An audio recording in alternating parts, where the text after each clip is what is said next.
Goedenavond, leuk dat jullie kijken bij de eerste livestream Afterwork Creativity van Faber-Castell. Eerst even kort, het is een livestream natuurlijk, dus het heeft een klein beetje een vertraging. En daarnaast zal ik ook zoveel mogelijk vragen die jullie stellen, want het kan natuurlijk, want we zijn live, gaan beantwoorden.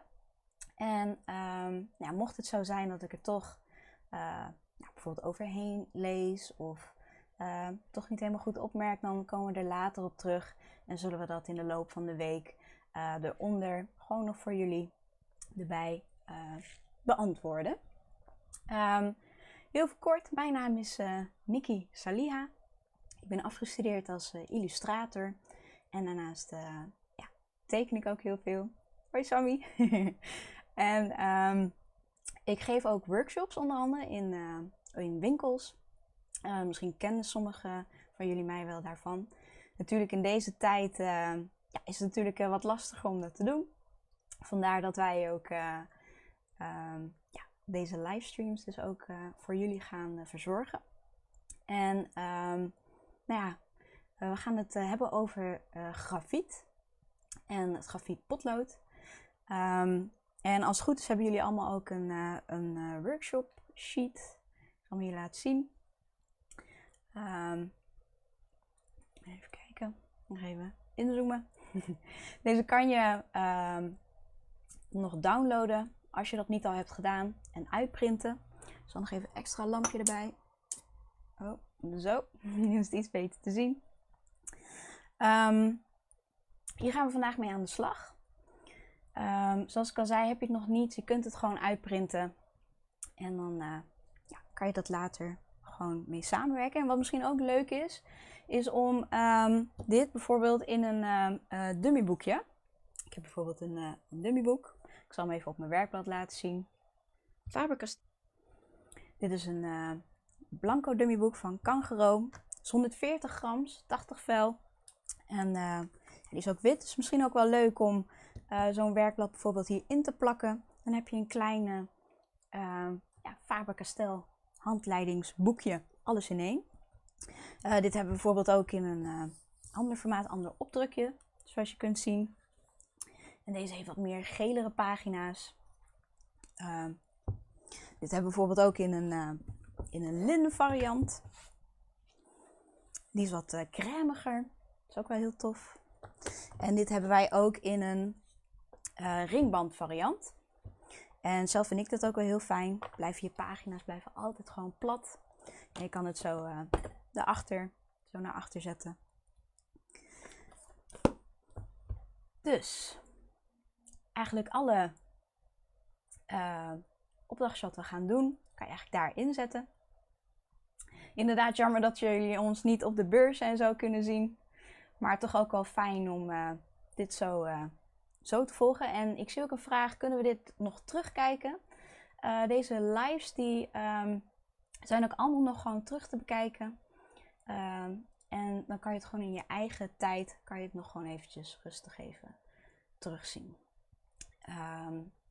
Voordat ik ga beginnen, even een kleine geschiedenis van Faber-Castell. Het is wel leuk om een beetje erachter te komen, wat is het nou voor merk? Dus heel kort, eventjes voor jullie een kleine geschiedenis van Faber-Castell. Faber-Castell is een van de oudste bedrijven ter wereld en is al 9 generaties lang in het bezit van dezelfde familie. We gaan de belangrijkste bespreken, namelijk de eerste, de vierde, de zesde en de 8e generatie. Het begon allemaal met Caspar Faber. Hij was een timmerman die verhuisde naar het plaatsje Stein, dichtbij Nürnberg in Duitsland. In 1761 opende hij zijn eigen werkplaats waar hij ook op kleine schaal potloden produceerde. Dit werd dan vanuit een mandje op de markt verkocht en dat was dan de start van het potlood zoals we hem nu kennen. We gaan door naar de 4e generatie, baron Lothar von Faber, die in 1839 de zaak heeft overgenomen. En hij had als doel het allerbeste grafietpotlood te produceren dat er maar gemaakt kon worden. En zo de nummer 1 van de wereld te worden.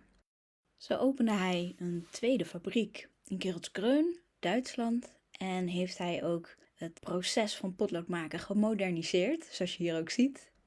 Hij gebruikte eerste klas materiaal grafiet uit Siberië en ontwikkelde potloden met verschillende diktes, hardheden en standaard lengtes. Hij was ook de eerste waarbij het schrijfgerei met de naam in goud op het potlood werd gedrukt. En hij heeft ervoor gezorgd dat er op meerdere plekken in de wereld fabrieken werden geopend om de Faber-Castell potloden te verkopen en te produceren. Ottilie von Faber was de 6e generatie en haar broers die waren al jong overleden, dus zij moest de zaak overnemen. Zij trouwde met graaf Alexander zu Castel-Ruidenhausen. En Alexander neemt uiteindelijk het bedrijf over en plakt zo zijn naam erachter. En zo is de naam eigenlijk Faber-Castell geboren. In 1905 lanceerde hij de 9000-serie. En Alex had ook in het leger gezeten, vandaar dat de kleur van de potloden ook geïnspireerd op het leger groen werden. En hij was ook degene die het schouwspel van de ridders als logo had ingesteld, zoals we hem nu ook kennen. De 8e generatie graaf Anton Wolfgang von Faber-Castell nam in 1978 het bedrijf over en hij was heel begaan met het milieu. Zo heeft hij ook voor een eigen bosbeheer in Brazilië gezorgd. De bomen die worden gekapt worden ook weer zoveel mogelijk weer teruggeplant, waarbij ook veel van de natuur dus onaangetast blijft, waar de dieren hun eigen habitat nog hebben en beschermd zijn in dat bos. En hij heeft er ook voor gezorgd dat er een milieuvriendelijke laklaag wordt aangebracht op de potloden. En dat waren de 4 belangrijkste generaties uit de Faber-Castell-familie.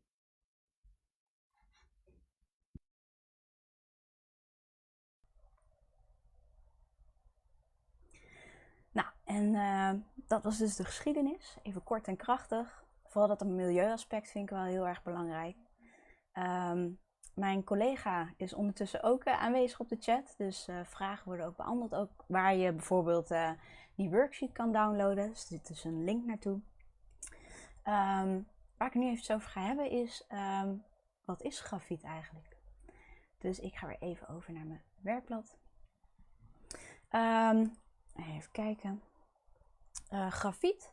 Ik zal even wat meer inzoomen. Grafiet is een vorm van koolstof. En dat is rond 1500 is dat in Engeland is dat eigenlijk ontdekt. En ze kwamen erachter dat je daar heel goed dus strepen mee kunt maken en vegen. En nou is grafiet zelf eigenlijk heel erg zacht. Heel zacht materiaal. Dus als je dat in een potloodvorm hebt, dan kan het dus heel snel breken of kapot gaan. Dus wat deden ze dan? Ze voegden er klei aan toe. En dat gingen ze dan verhitten. En dan werd het wat steviger en kon je dat goed in potloodvorm doen. En er zijn verschillende soorten hardheden, dat gaan we straks ook allemaal doornemen. Maar het is ook goed om te weten hoe meer grafiet er in een potlood wordt toegevoegd, hoe zachter het potlood ook is en hoe zwarter het potlood ook is. En hoe meer klei er ook aan toegevoegd wordt en hoe minder grafiet, des te harder je potloodje ook wordt. En hoe lichter je potlood ook wordt. En bij Faber-Castell doen ze na dit verhittingsproces ook nog een oliebad eromheen. Zodat het potlood gewoon lekker over je papiertje heen glijdt. Dus dat is eigenlijk een beetje wat grafiet ook is. Ik pak weer even het werkblad erbij. Ik zal even uitzoomen. Zo, daar zijn we. Nou is het zo, we hebben de 9000-serie, wat jullie net ook hoorden. En dat hebben we in verschillende hardheden. Dit is ook de 6H, het staat hier ook achter op het potlood, staat dat aangegeven. En normaal gesproken, als je potloden laat vallen, dan breken ze heel snel van binnen. Waardoor als je ze gaat slijpen, dan breekt de punt ook heel snel weer af. En dat is zonde. Bij ons zijn de potloden zo verlijmd aan de binnenkant dat het dus tegen een stootje bestendigd is en ze goed mee kunnen gaan en lang mee kunnen gaan. Natuurlijk, als je ze heel vaak laat vallen, dan kan het wel zijn dat ze toch kunnen breken. Maar ze kunnen dus tegen een stootje. Dit is de 6H. Dat is dus met heel veel klei en weinig grafiet. Ik ga even inzoomen. Zo. Dan kunnen jullie het wat beter zien. En als ik mijn potlood rechtop houd, dan maak je dus hele scherpe lijnen. Dus H staat dus ook voor hard. En is dus ook heel licht. Zoals jullie zien. Ik ga dit eerste vakje even inkleuren. Misschien horen jullie het ook. Het is best wel hard. Ook over het papier heen. Die kan je hele strakke, hele fijne lijnen mee maken. Als ik wat harder druk. En dan doe ik even een vlakje aan de onderkant. Dan zie je dus ook dat het niet zo heel erg donker is. Dan gaan we door naar de 5H. Deze is weer ietsjes donkerder. Als ik een vak inkleur, dan hou ik hem vaak mijn potlood iets horizontaler. Het is gewoon iets gemakkelijker met een vlak inkleuren. Nou, als ik hier alweer wat harder druk, zie je dat hij wel weer ietsjes donkerder wordt. Dan gaan we door naar de 4H. Deze is weer ietsjes zachter. Ook weer ietsjes donkerder. En als we deze weer wat harder gaan drukken, zie je dat hij ook weer steeds wat donkerder wordt. En deze potloden, die worden veel gebruikt ook voor technisch tekenen. Daar heb je vaak hele strakke lijnen heb je daarvoor nodig.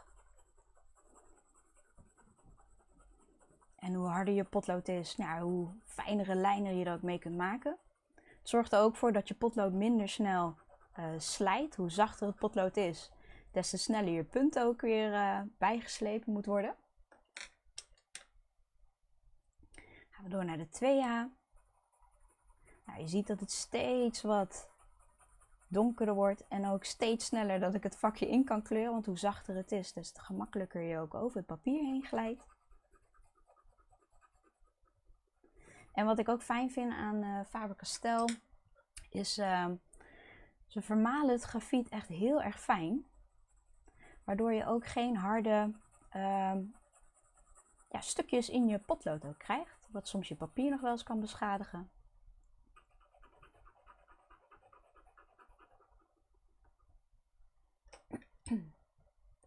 De volgende is de F. En dat staat voor fine.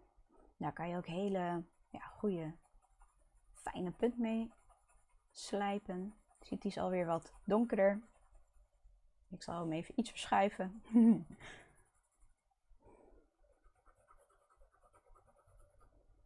Ook weer stukken donkerder. Dan hebben we het HB potlood.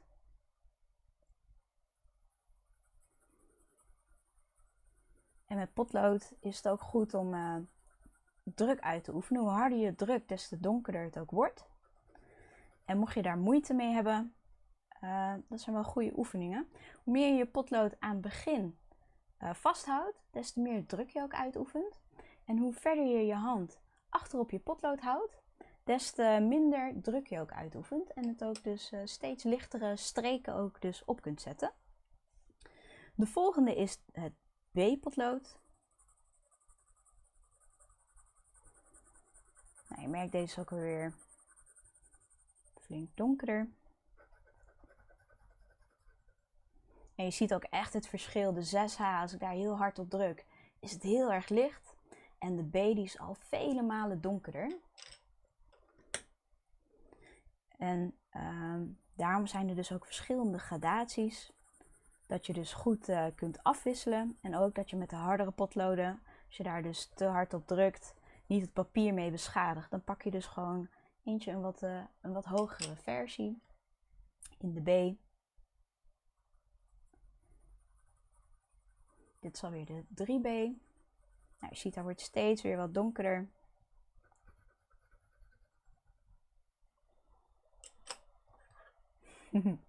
Ik zie dat mijn moeder er ook aanwezig is. Hoi mams. is wel leuk zo, zijn jullie toch een beetje bij me. Dit is de 4B. Deze is weer ietsjes donkerder.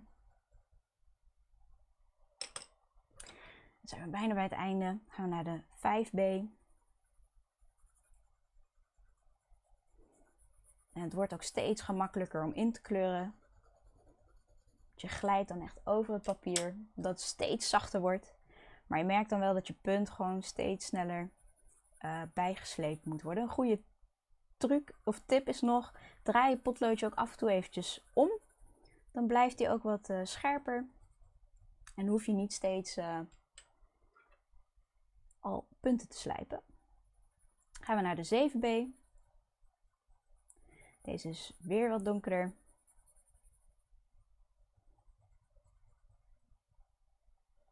En als allerlaatste van de 9000 serie hebben wij de 8B.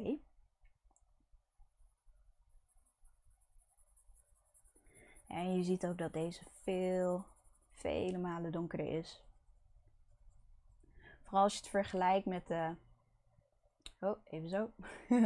met de 6H. Nou, dan zie je het dus langzamerhand steeds donkerder worden. En dat is zo goed omdat je papier bestaat uit bepaalde groeven. En hoe grover het papier ook is, des te meer grafiet er ook op je papier komt. En daarom is het dus ook goed om af te wisselen in verschillende hardheden. Dat je niet gelijk je papier al helemaal vol maakt met grafiet. Ik heb nog een klein voorbeeldje van wat je hiermee dus kunt tekenen. Dit is één voorbeeldje. En met deze potlood kan je dus heel gedetailleerd en heel fijn dus ook tekenen. Even kijken, gaan we weer terug naar het werkblad. Ik zal nog even voor jullie, misschien ook goed voor jezelf, als je dit ook hebt, om erbij te schrijven. B, je ziet ook, die is veel zwarter. Precies, waarvoor staat de B? B staat eigenlijk voor het Engelse woord black. In Nederlands dus gewoon zwart. Dus H staat voor hard, is licht. En B wordt dus steeds zwarter en ook zachter. Dus dat is goed om in je achterhoofd te houden. Even kijken. Dan gaan we door naar de volgende in de serie. En dat is de 9000 serie Jumbo. En ik zal hem even ook hiervoor laten zien. Dit is de Jumbo variant. En dit is de 9000 normale variant. En je ziet ook dat deze is 2 mm dik, de inhoud hiervan. Bij deze is die 5,3 mm dik. Dus je ziet ook, hij is veel groter. Dus ideaal dus ook als je wat grotere vlakken op wilt vullen. Maar ook, je doet er dus gewoon veel langer mee, omdat er veel meer grafiet in zit. En het ligt ook heel erg lekker in de hand, omdat het dus een wat grotere handvat heeft. Waardoor het gewoon heel fijn is om te gebruiken. En deze hebben we in 5 hardheden. We beginnen met de HB. Nou, je ziet ook als ik deze invul, nou, ben je veel sneller klaar. Dat is de HB. En we hebben de 2B. En ik krijg nu ook de vraag, met welke dikte begin je als je een schets maakt?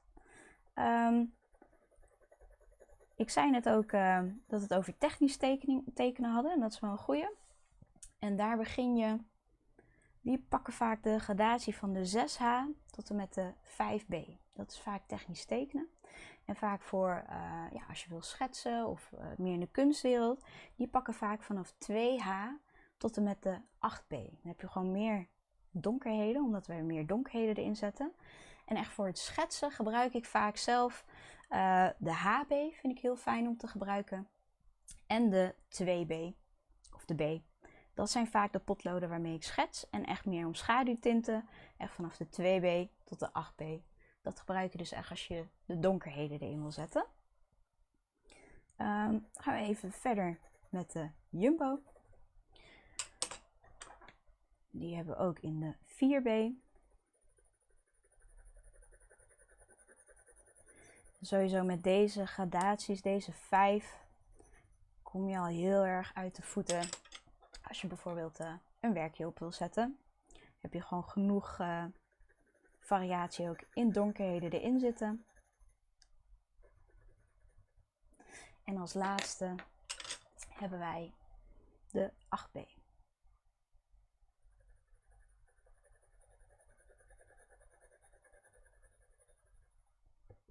Ik krijg ook de vraag, en als je een schets op doek wilt zetten? Dat is wel een goeie. Het doek is vaak wel wat harder natuurlijk. Ik vind het dan wel fijn om de 2B dan ook wel te gebruiken. Die is toch wel ietsje zachter. Dus dan, als je vaak naar wat harder gaat, dan kan het zijn dat je je doek beschadigt of door je doek heen gaat. Dus ik vind zelf de 2B's ietsje zachter, vind ik wel fijn als je op doek werkt bijvoorbeeld. Nou, dat was de Jumbo variant, dus de grote serie. Het is ook heel fijn om dat met elkaar af te wisselen. Dan gaan we door naar het volgende variant. Oh, en ik krijg ook nog een vraag. De 6B en 8B blinken meer. Kan je daar iets aan doen? Dat stoort mij soms. Ja, dat is wel een dingetje. Grafiet heeft de neiging om dus wel heel glimmend te zijn. Dat is wel echt een eigenschap van grafiet. Ik heb zometeen nog 2 andere varianten. En dan kan je zien wat je daar een beetje aan kan doen. Maar dan krijg je wel een heel ander effect van. Dus dat is wel echt een eigenschap van grafiet. Dat moet je wel even in je achterhoofd houden. We gaan door naar de grafietpotlood Pit Pure. En dat is deze variant. Oh, deze. Dit is volledig grafiet. Je ziet ook, er zit geen hout omheen. Er zit wel een plastic wikkel omheen. Om je vingers te beschermen tegen het grafiet. Dus je kan deze wikkel, zou je er ook nog af kunnen trekken. En dan zo grotere oppervlakte eigenlijk mee kunnen opvullen. Hier gaan we even het vakje HB mee invullen. Je ziet ook als je hem wat horizontaler houdt, dat je wat grotere vlakken zo op kunt vullen. En als je toch wat scherpere lijnen wil, dan gebruik je hem wat verticaler. De volgende is de 3B. En deze zijn dus 7 mm dik.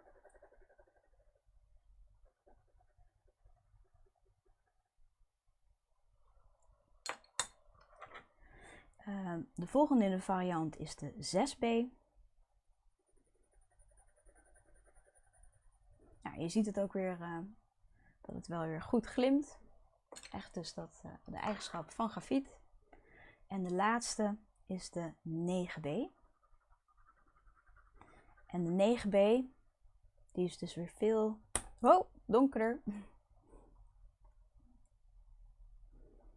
Zo.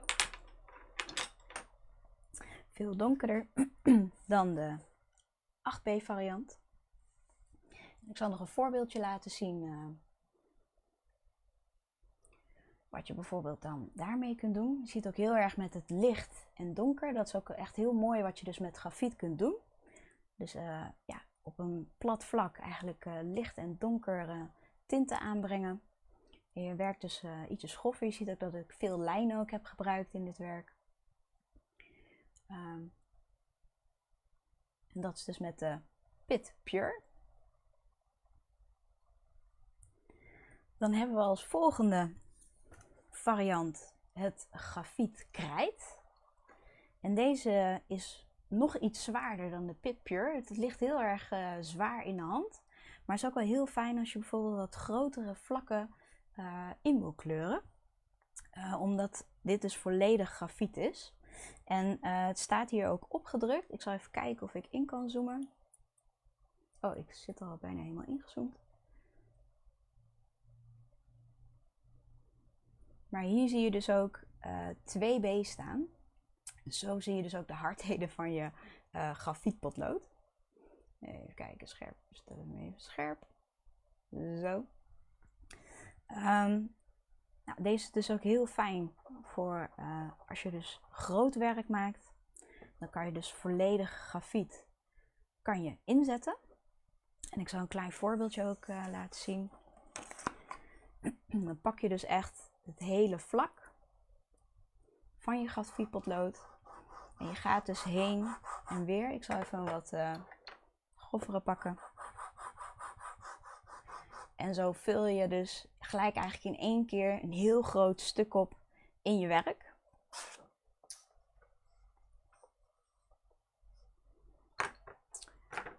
En die hebben we dus ook in de 4B variant.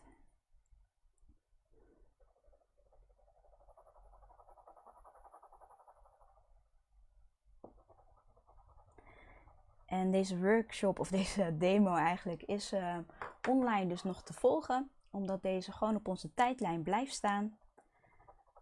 Dus stel je voor, je wil nog even terugzien. Klik gewoon weer op de link. En dan ben ik weer aanwezig. En deze hebben we ook in de 9B variant.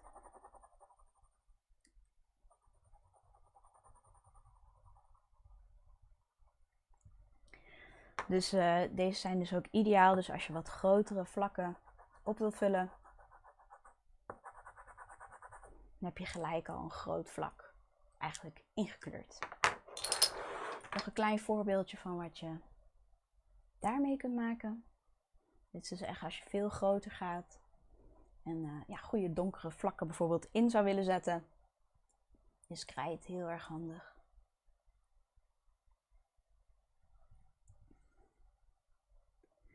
Dan gaan we alweer naar het laatste onderdeel en dat is de aquarelgrafiet. En die hebben we dus ook in 5 verschillende hardheden. We hebben weer de HB. En het mooie hieraan vind ik, nou je ziet het is hetzelfde als grafiet. Het is wel ietsje zachter. Tenminste het voelt ietsje zachter aan op het papier. Die hebben we dan ook in de 2B variant.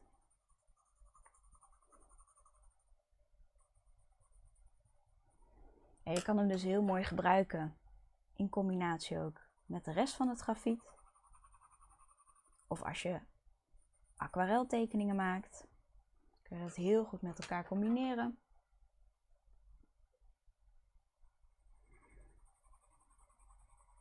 Die hebben we ook in de 6B en in de 8B.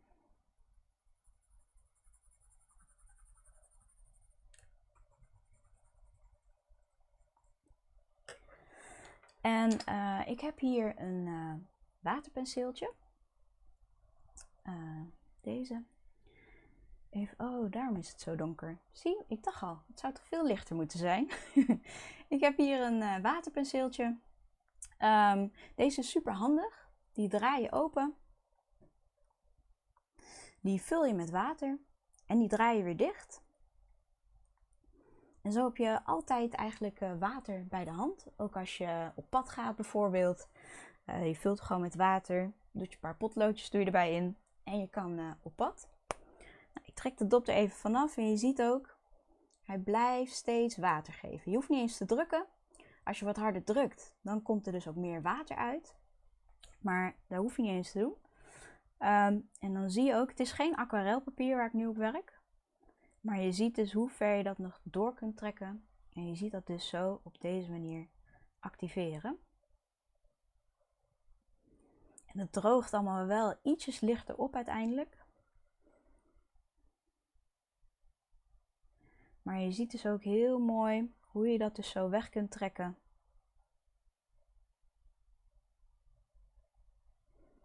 En zo dus kunt activeren.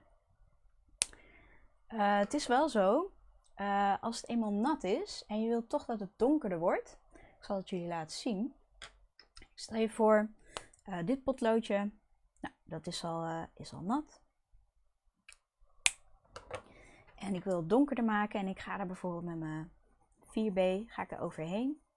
Nou, je ziet, je krijgt nu hele gekke strepen. Dit is de streep zoals die normaal is. En dat is de streep als het al nat is. Als ik hier weer overheen ga, dan zie je ook dat die strepen dus blijven staan. Nou, dat wil je natuurlijk niet, want normaal gesproken trek je dat dus heel mooi weg, zonder dat je die strepen ziet. Dus een goede tip is om eventjes op een ander stukje papier eventjes een klein paletje te maken. Dan met je waterpenseel daar overheen te gaan en zo het gedeelte weer donkerder te maken. Je kan natuurlijk ook wachten totdat je papier goed is opgedroogd. En dan ja, kan je er gewoon met je potloodje weer overheen. Dus dat is echt ja, super fijn om te gebruiken. En je ziet ook, hier staat op het potlood staat grafiet aquarel, maar er staat ook zo'n kwastje bij. En aan het kwastje kan je ook altijd zien van, oh ja, dat is dus met water is dat op te lossen. En dat geldt ook voor de andere aquarelproducten bij ons bij Faber-Castell. Ik kreeg net ook de vraag van, is het beter om grafietpotloden te slijpen met een puntenslijper of met een mesje? Ik ga het jullie laten zien. Ik heb zelf deze puntenslijper. En je ziet, hij heeft ook een smal gat en een groter gat. Nou, deze zijn dus ideaal om ook je potloden dus mee te slijpen. Nou, krijg je dus gewoon een goede scherpe punt van.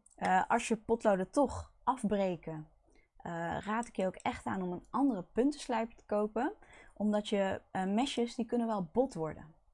En dat is in de loop van de tijd. Dus als het niet scherp of goed eruit komt of steeds afbreekt, koop ook even een andere puntenslijper. Dat is ook wel goed om te gebruiken.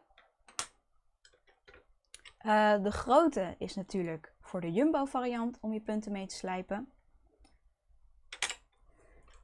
De Pit Pure, die kan je ook gewoon slijpen in het kleine slijpgat. Zoals je hier ook ziet. Je ziet er komen hele grove slijpdeeltjes komen er vanaf. Maar zo kan je wel een goede scherpe punt creëren. Dan hebben we deze. De grafiet krijt. Die past niet in de grootte. Hij past er wel in, maar ik kan ronddraaien en er gebeurt niks. Omdat hij niet helemaal verder daarin gaat. Deze slijp je op een andere manier. En dat is in combinatie met een schuurplankje. Dus een schuurplankje van Faber-Castell. Je ziet, deze is nog nieuw. Die heeft beschermvelletjes eroverheen. Nou, die kan je gewoon eraf halen. En er zitten ook nieuwe velletjes onder. Je ziet ook dat er verschil in zit. De een is ietsjes grover en de andere is ietsjes fijner. En de fijnere die gebruik ik eigenlijk voor ja, je punten mee te slijpen. En deze om dus ook onder andere, de grovere, om je grafiet mee te slijpen. Zo kan je nog een scherpe punt bijvoorbeeld eraan maken.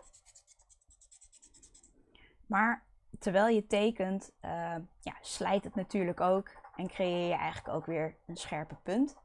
Maar als je toch echt een goede scherpe punt wil, pak weer even het schuurplankje erbij. En zoals je ziet zitten ook allemaal verschillende velletjes op.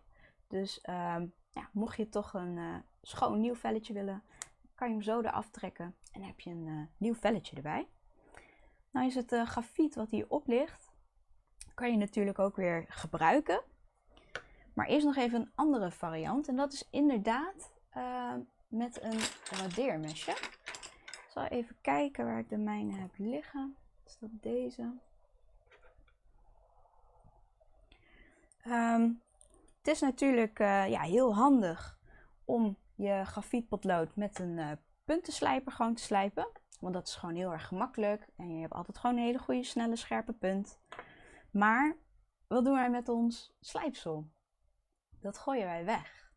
Terwijl je hier eigenlijk nog ja, heel veel mooie tinten ook nog mee zou kunnen maken. Dus eigenlijk een beetje zonde. Dus vandaar dat wij dus ook een radeermesje hebben. Dit is zo'n mesje. Deze is ook van Faber-Castell. Deze kant is volledig scherp. En deze kant is alleen dit stukje een scherp mesje. Dus hier heb je een bot stukje waar ik gewoon mijn hand op kan zetten om druk uit te oefenen. Ik ben zelf rechtshandig, dus ik hou het mesje in mijn rechterhand. En met mijn linkerhand hou ik mijn potlood vast. Ik doe met deze duim ver weg van dit scherpe mesje. Ik kan ook niet tegen bloed, dus als ik bloed zie dan was dat onze livestream. Maar zo kan je dus langzaam het hout, kan je dus zo wegschrapen. En wat hier fijn ook aan is dat je dus een groter gedeelte van je lood ook zo vrij kunt maken. Waardoor je dus nou ja, meer grafiet ook hebt om op te vullen. Dus ja, wat is het beter om te doen? Het is maar net waar jij ja, tijd voor hebt. Natuurlijk is dit ietsjes meer tijdrovender dan gewoon in een puntenslijper doen. Maar als je toch wat langer met je materialen wil doen, dan zou ik toch wel echt aanraden om gewoon een mesje te gebruiken. Nou ja, zoals ik al zei, we slijpen het dus gewoon weg. Wil je toch een scherpe punt eraan hebben, dan gebruiken we weer het schuurplankje. Daar ga je dus weer overheen schuren.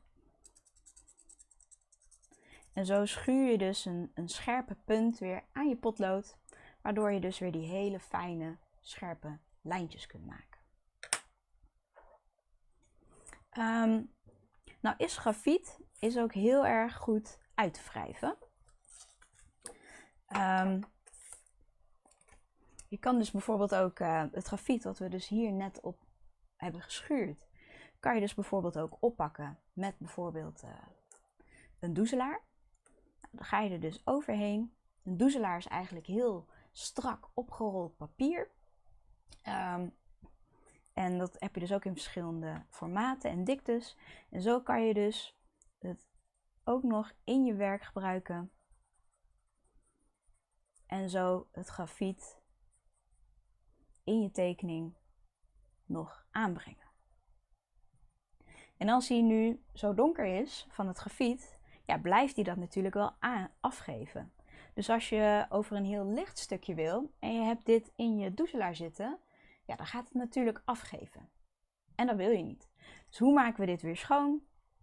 Pakken we weer ons schuurpapiertje, ons schuurblokje. We gaan er overheen. Het beste is eigenlijk wel om dit eigenlijk op een ander velletje even te doen. Dus ik wel heel dicht bij het grafiet. Maar dan doe ik gewoon eventjes een ander velletje zo. Zorg ook goed dat je de hele breedte schuurt. Anders dan krijg je niet meer zo'n hele scherpe punt. Het beste is ook eventjes op de tafel te leggen. Je gaat er overheen.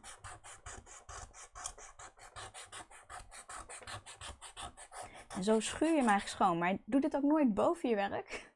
Want je ziet, er komt ook heel veel papiergruis vanaf.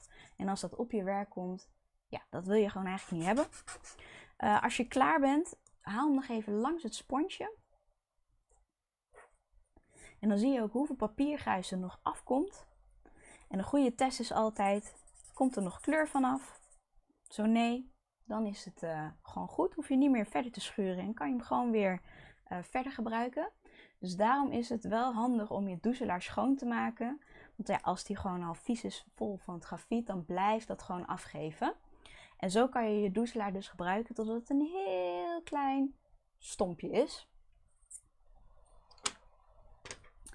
En nog even terug te komen op het aquarelgrafiet. Ik heb nog een klein voorbeeldje van wat je daarmee kan maken. Ik heb zelf daar een raaf mee getekend. En het is gewoon heel fijn omdat je gewoon verschillende lagen gewoon heel goed over elkaar heen kan werken. En het wordt ook veel donkerder dan het normale grafiet. En net zei iemand ook dat grafiet ook heel erg glimt. Als je hier ook kijkt naar mijn werkblad, dan zie je ook het grafiet. Ik hoop dat jullie het kunnen zien. Het grafiet wat je normaal gebruikt, dat heel erg glimt. En het aquarelgrafiet, als je dat met water hebt geactiveerd, dan glimt dat dus niet meer. Dan is het dus matter ook. Dus als je toch echt heel erg stoort aan dat glimmende, dan is aquarelgrafiet wel een hele goeie om te gebruiken. Maar een andere techniek is ook in combinatie met de Green for Oil. Dit is een reukloze terpentine. Deze is ook milieuvriendelijk. Zoals je hier ook kunt zien, ook als je bijvoorbeeld op reis gaat, je mag het gewoon meenemen in het vliegtuig. Dus als jullie in het vliegtuig lekker creatief willen doen, dan kan dat hiermee. Sommige mensen gebruiken ook wel eens babyolie. Dat kan ook. Het is alleen wel zo, babyolie is heel erg vettig. Dus als je te veel gebruikt, dan krijg je allemaal van die vette vlekken in je werk. En het wordt ook gaat ook vergelen door het zonlicht. Dus ik zou echt aanraden om een reukloze terpentine op kunstenaarsbasis te doen. Dus niet terpentine bij de bouwmarkt gaan halen. Want dat is ook weer heel vettig. Het ruikt ook heel erg. Het stinkt veel meer. En dit trekt uiteindelijk dit ook weer uit je werk. Dus dat is ook wel heel goed. Dat het niet in je werk blijft zitten. Ik zal even een klein voorbeeldje hier ook mee laten zien. Je kan dit op verschillende manieren gebruiken. In combinatie met de doezelaar bijvoorbeeld. Daarom heb ik ook, zoals je hier kunt zien, aan de ene kant een T'tje geschreven. En de T staat voor terpentine. Omdat je hier een heel ander effect mee creëert, eigenlijk als het ware. En die reukloze terpentine die trekt daar op een gegeven moment dat wel weer weg. Maar het blijft altijd nog wel in je doezelaar zitten. Dus als je dat effect niet wil en je pakt per ongeluk de verkeerde punt, dan kan je niet meer terug. Dus vandaar dat ik altijd een T'tje eigenlijk zelf even erop schrijf. Dan weet je ook van, oh ja, dat is de terpentinekant. Deze doop je niet rechtstreeks in het potje. Waarom niet? Omdat het dan helemaal vol gaat zuigen. En dan heb je heel veel hierin zitten. Gewoon te veel wat je nodig hebt. Dus het is zonde. Dan ga je heel snel door je materiaal heen. Dus wat ik aanraad is om een klein potje met een sponsje erin. En een klein beetje van de Green for Oil erbij gieten. Dan heb je gewoon voldoende. En dan laat ik het jullie als volgt zien. We pakken dus de theekant. Die dopen we in het sponsje. En dan zie je ook dat het opgenomen wordt. Dus je ziet ook echt de kleur daarin komen. Dan ga ik even een stukje inkleuren. Dat doen we wel eventjes bij het grafietpotlood. En dan pakken we eventjes, welke zullen we pakken? Maakt op zich eigenlijk niet zoveel uit. Pak even de 2B variant. Deze ga ik eventjes inkleuren. Gaan jullie goed het verschil ook zien. We hebben natuurlijk de kant, gewoon de normale doezelaarkant. Nou, je ziet als ik daar overheen ga, kijken of ik nog iets meer in kan zoomen. Scherp stellen. Ja. Nou, dan zie je dus met de doezelaar, zie je dus ook hoe goed je grafiet dus nog uit kunt vegen. En dit is dus met de terpentinekant. En dit blijft ook best nog wel lang erin. En dan zie je ook duidelijk het verschil ook tussen de twee. Het wordt ietsjes donkerder ook. En het wordt ook, net zoals de aquarelgrafiet, wordt het dus ook matter. Dus je hebt dus niet dat glimmetje eroverheen, maar het is wel dat het dus ietsjes donkerder wordt. Daar zit er natuurlijk ook nog wel reukloze terpentine in. Dat trekt natuurlijk ook wel weer weg. Maar dan zie je goed het verschil normaal grafiet met de doezelaar en met de doezelaar met terpentine. Je kan dit ook in combinatie gebruiken met een kwastje. Dit is een kwastje uit een setje met grafiet. Die setjes gaan jullie straks ook nog zien.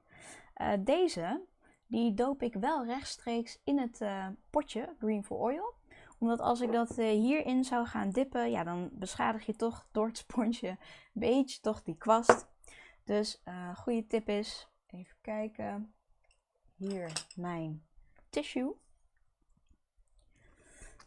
Ik maak het potje even open en ik dip mijn kwast er ook in.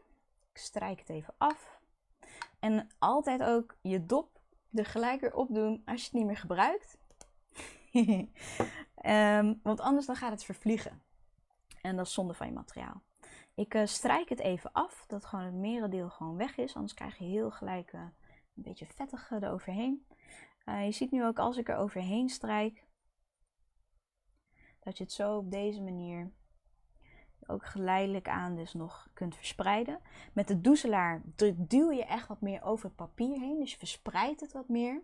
En met de kwast ga je er gewoon heel lichtjes overheen, waardoor het wat meer ook op zijn plek blijft en het niet alle kanten op gaat. Dus dat is eigenlijk wel een goede met de kwast.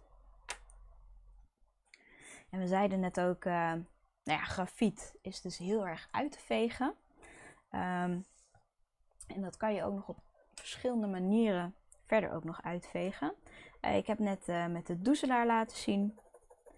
Je kan het bijvoorbeeld ook met een wattenstaafje kan je doen. Dan kan je dus heel zachtjes, kan je dus egaler maken.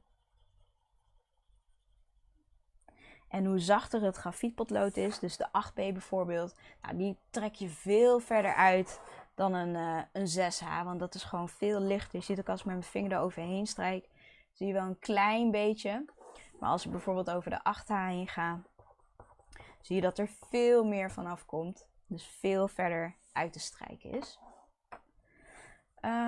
Even kijken. Wat je ook nog kan gebruiken, is bijvoorbeeld een tissue. En met de tissue maak je het veel zachter, wordt veel wolliger. Dus ook als je hele zachte, zoals bij wolkjes bijvoorbeeld, dan zie je dat het veel zachter uittrekt.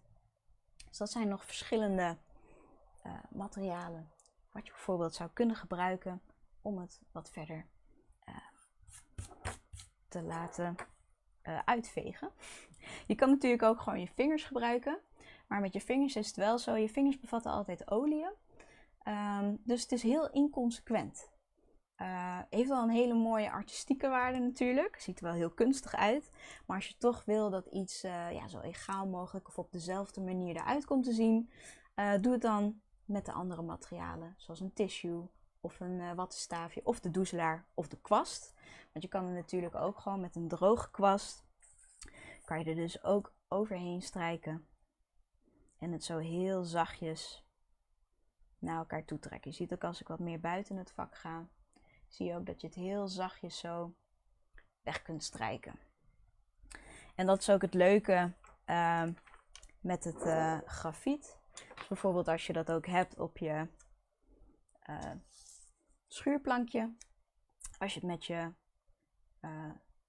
kwast opneemt en je gaat er zo overheen, krijg je weer een heel ander effect als je dat bijvoorbeeld met je doezelaar zou doen. De doezelaar, dat duw je echt meer op in het papier. En met de kwast strijk je dat eigenlijk gewoon heel zachtjes eroverheen. En als je werkt met grafiet, je ziet het al, ik zit al lekker onder. Stel je voor je werkt ergens en je moet hier overheen. Als ik hier op zou gaan leunen, dan trek je dat ook heel erg weg natuurlijk. Dus een goede tip is ook een stukje papier daar overheen leggen. Dat je het beschermt, dat je niet alles wegtrekt. Ik zie ook van Pierre, ik gebruik ook wel kleine lapjes natuurzeem. Die worden ook heel mooi als doezelaar. Dat kan zeer zeker. Een leuke tip is ook eigenlijk, doe eens een keer je keukenkastje opentrekken. Haal sponsjes eruit. Eigenlijk allemaal verschillende materiaal wat je kan vinden. En daar krijg je weer hele andere structuren mee. Dus dat is ook wel heel erg leuk om zelf een beetje uit te zoeken wat je daarmee zou kunnen doen. Dan hebben we als laatste paar dingetjes ook met de gummen. Even kijken. Ik heb hier een vinylgum. Deze is een groene variant. Deze is ook heel erg fijn om te gebruiken. Hiermee kan je best wel grote vlakken gelijk weggummen. En het mooie hieraan is, het komt in één rulletje. Rult die het gumsel eigenlijk bij elkaar. Waardoor je niet allemaal gumsel overal hebt liggen. En het zo dus gemakkelijk gewoon weg kan blazen of even van je papier af kan tikken. En vooral ook op gekleurd of zwart papier laat het ook geen waas achter. Natuurlijk altijd wel even uittesten. Maar ik heb het zelf nog niet ervaren. Dus dat vond ik zelf ook wel heel prettig. Ik zie ook nog een vraag. Hoe maak je je kwast schoon nadat je die gebruikt hebt voor de olie? Dat is een goeie. Ik spoel hem zelf vaak nog heel goed even uit onder water. En dat doe ik ook vaak wel gelijk als je hem gebruikt hebt. Want anders dan blijft de grafiet ook in je kwast zitten. Je ziet ook, deze is al veel donkerder. En dat is als je dat niet gelijk hebt uitgespoeld. Maakt eigenlijk niet uit, want het geeft niet meer af. Maar ik spoel het vaak nog even goed uit onder water en groene zeep erbij gebruiken. En dan even goed droog maken met een tissue. En dan is het gewoon weer helemaal goed. Klaar voor gebruik. Dan hebben we nog het kneedgum. Deze komt in een doosje. Ik vind deze zelf ook heel erg fijn. Ik heb er al een stuk afgescheurd. Het is ook heel fijn, gewoon lekker om zo mee te kneden. Wat ik deze heel vaak eigenlijk voor gebruik is, stel je voor je hebt iets te donker gemaakt en je wilt toch iets terughalen. Als je het met deze gum doet, haal je gelijk best wel veel weg. En met kneedgum kan je er gewoon heel zachtjes ook nog overheen rollen. En dan haal je alleen heel zacht de bovenste laag. Ik weet niet of je het zo een beetje kan zien. Ja, haal je zo de bovenste laag nog heel zachtjes eigenlijk weg. Dus dat vind ik zelf wel heel erg fijn van de kneedgums. Dat je nog goed lichtjes dingen kan wegtrekken. Maar je kan hem ook in een punt kneden bijvoorbeeld. En zo nog goed lichte vormen zo eruit trekken. Of zo erin deppen. En zo het veel lichter maken dan het eigenlijk was. Dat is eigenlijk de kneedgum. Dan hebben wij ook nog deze Perfection Pencil. En deze variant heeft twee kanten. Dit is de roze kant. En deze is eigenlijk normaal gesproken bedoeld voor grafiet en kleurpotloden. Even kijken. Deze kan je dus ook goed gebruiken als je dus kleine details nog weg wilt halen. Deze kant is ietsje zachter. En je ziet er komt wel wat meer slijpsel vanaf. Zo. Maar hij trekt toch best wel goed en gedetailleerd weg. Dan hebben we ook nog de andere kant. En deze zijn ook gewoon eigenlijk los te verkrijgen. Dus niet als 2 in 1, maar ook gewoon apart. Deze kant is ietsjes harder. Deze is eigenlijk bedoeld voor inkt en voor typemachines. Ik heb nog een typemachine, dus dat is wel heel fijn dat je dan nog dingen weg kunt halen. Maar het kan ook gebruikt worden voor grafiet en kleurpotloden.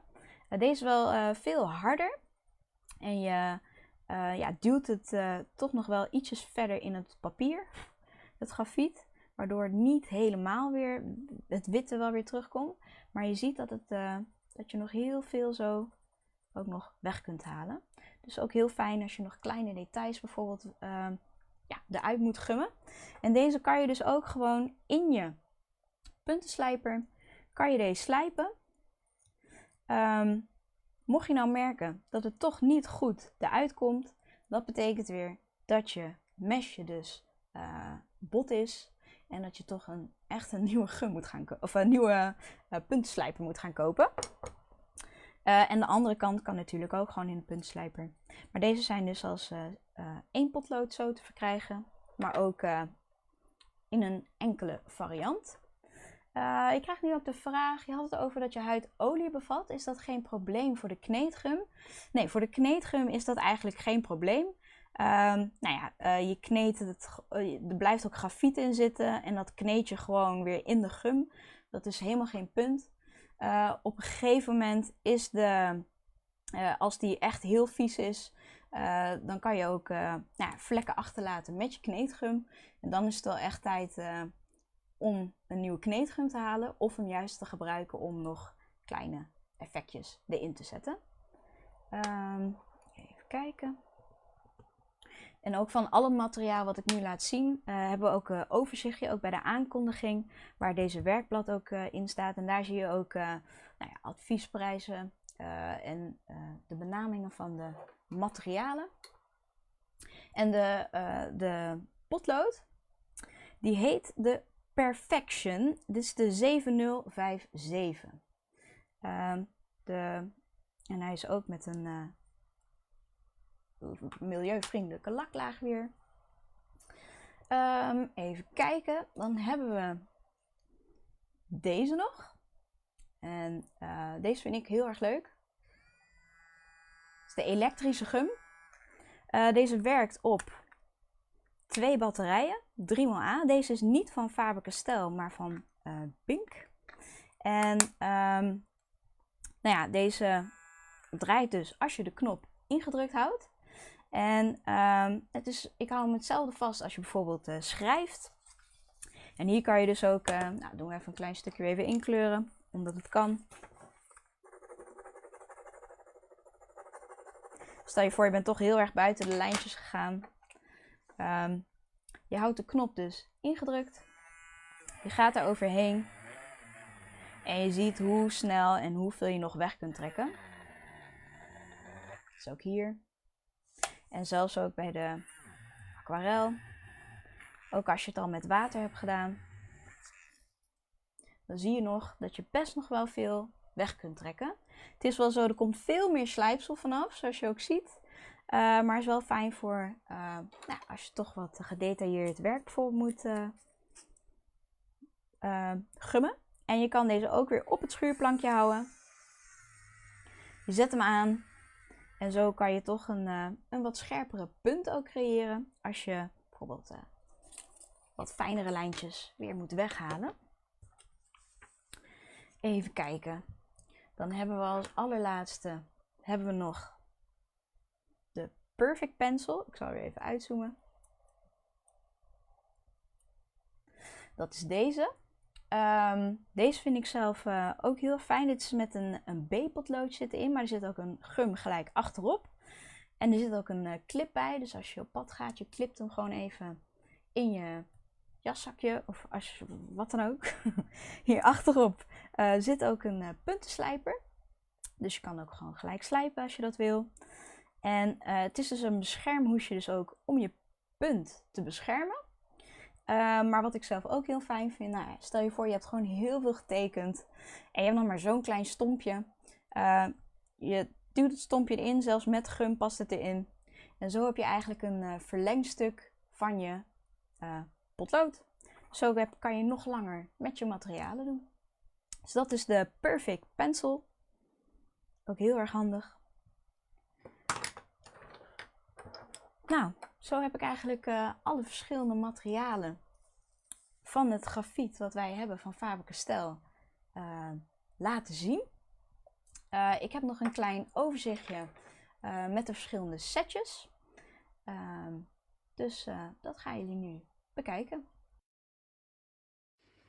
We hebben de Faber-Castell 9000 serie met 6 potloden. Dit is een kleine basis starterset, goed voor schetsen, tekenen en een goede variatie in donkere tinten. We hebben de Art Set met 12 potloden van 2H tot 8B. Dit is voor als je iets meer variatie in je hardheden wilt hebben met tekenen. Dan hebben we de Design Set met 12 potloden. Deze heeft wat meer hardere potloden van 5H tot 5B. Dus meer voor technisch tekenen en voor de grafisch vormgevers. Goed setje. We hebben de Jumbo Set met de 5 verschillende Jumbo potloden. Dit is voor het opvullen van grotere vlakken. En je hebt meer grafiet erin, dus je doet er ook gewoon wat langer mee. We hebben de aquarelpotloden 5 stuks in een doosje of op een blister met een penseel erbij. We hebben de Pitt grafiet set met een 2B Jumbo potlood, 2B 9000 serie, een 2B aquarelpotlood, een 6B Pitt Pure en een 6B grafietkrijt. Er zit ook vinylgum zit erbij en een puntenslijper. En dit kleine setje is ideaal als je de verschillende varianten dus met elkaar wilt combineren. De Pitt grafiet set 11 is een iets uitgebreider setje, waarbij er een 8B is toegevoegd in de potloden. En dit is ook voor als je meer donkere tinten wilt toevoegen. En ook zit er een penseel bij. De grafiet set 19 komt weer een extra gradatie bij, zodat je weer meer kunt afwisselen in de donkerheden. Dit is ook inclusief vinylgum, puntenslijper, kneedgum en doezelaar. En de grafietset 26 is de grootste grafietset in de doosvariant. Er is een extra variatie in de 9000 serie en grafietkrijt toegevoegd. En daarnaast is er ook dus kneedgum, een doezelaar, vinylgum en de puntenslijper. Zit er dus ook een schuurplankje en een gumpotlood in. En deze setjes zijn dus ideaal om mee te nemen. Als je op pad gaat, dan heb je gewoon alles bij de hand.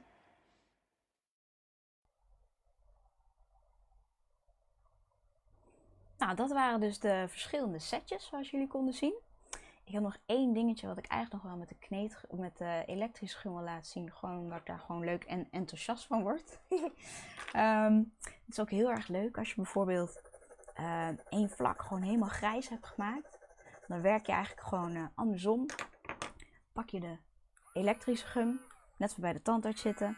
En zo kan je ook nog heel leuk tekeningetjes zo erin maken. Dat wilde ik jullie gewoon nog even mededelen, omdat het kan.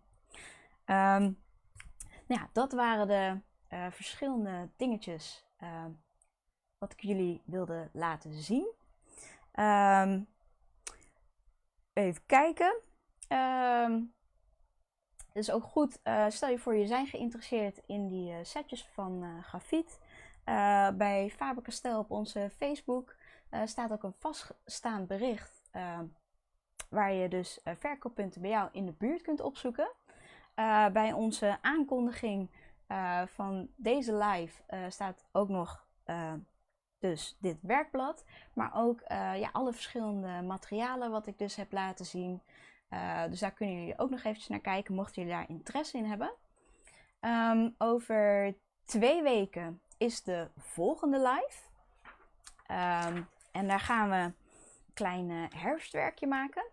Gaan we het meer hebben over structuren. Dit is een klein opzetje.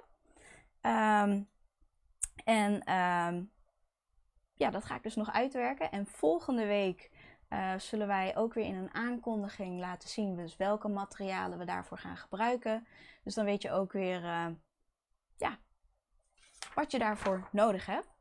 Het ingekleurde vel is dat online te zien. Het is nog niet online te zien, maar ik denk dat het wel goed is als ik dit velletje voor jullie ga inscannen. Zodat jullie dit online ook gewoon bij de hand hebben. Ik denk dat dat wel goed is. Voor de rest wil ik jullie heel erg bedanken voor het kijken. En dikke kus ook thuis aan mams. Ik zag dat ze meekeek met de familie. Dikke kus, knuffel. En dan hoop ik jullie de volgende keer weer te zien. En zoals ik al zei, als we jullie vragen niet hebben beantwoord, dan gaan we dat gaan we dat volgende week, gaan we dat voor jullie gewoon in de chat daaronder erbij zetten. Dus nou, ik wens jullie een hele fijne avond. En hopelijk kijken jullie volgende keer weer mee naar een Afterwork Creativity.